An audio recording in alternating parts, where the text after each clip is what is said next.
ko sa inyo kung ano yung posisyon na masarap na masarap na masarap na masarap na masarap na masarap na kainin ang pipay. Ayan.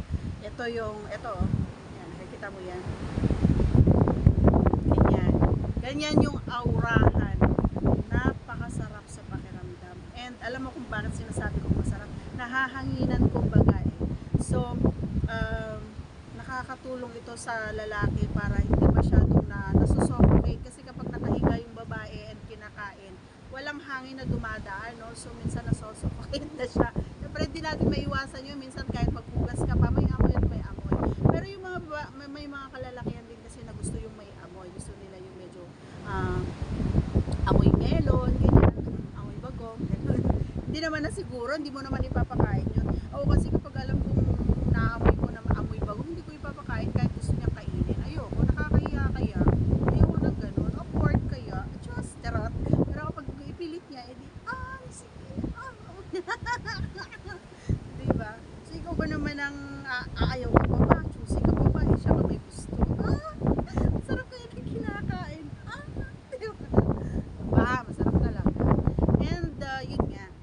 Yung pinakita ko kanina na posisyon na kung gusto mong kainin or kumain is ganun yung paggawa mo and medyo nahahanginan kumbaga or nahahapyaw siya para may electric pa naman si Buboy sa bahay, no? And kahit wala kasi ano siya open kumbaga open siya, so ikaw umupo ka lang at siya nakatayo and nakataas yung paa niya and sobrang masarap din. Alam mo kung bakit? Yung kamay niya nakataas, nakaupo ka. Nakaupo ka, tapos yung babae ako nakaganon, yung posisyon na yon, and then ikaw nakaupo ka lang.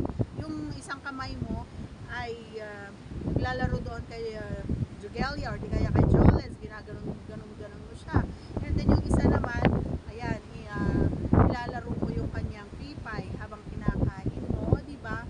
Ang dami mong nagagawa, ang dami-daming makakatulong sa partner mo, or ang dami-daming makakatulong sa akin. Halimbawa ako yung ginaganon mo, nakakatulong sa akin kasi nga matagal tayong labasan or matagal nating makuha or matagal tayong makapag-penetrate, matagal tayong ma-el, kumbaga yung hindi, parang normal lang kahit na kinakain ka na ganun. So kapag ganun pinagsabay-sabay mo yon, yung tatlo na yon, is mas mapapadali yung trabaho mo ay mas mapapadali, hindi ka matatagalan na kumain doon sa baba niya. Pero kapag ikaw ay focus lang sa baba niya, wala kang ginagawa or ginagalaw ka sa part ng ibang ano niya, so matatagalan ka talaga. So choice mo yan, it's up to you kung gusto mong matagal kumain, wala namang problema, mabubusog ka ng hangin, okay? Mabubusog ka ng charot. Pero kung ine-enjoy mo naman, wala namang problema, choice mo yan hindi ko naman choice, charot. Pero ako nagsasabi sa iyo, sure na sure ako na may enjoy at masasarapan yung babae and triple ang sarap. Okay? So that's all for today's video. Once again, please don't forget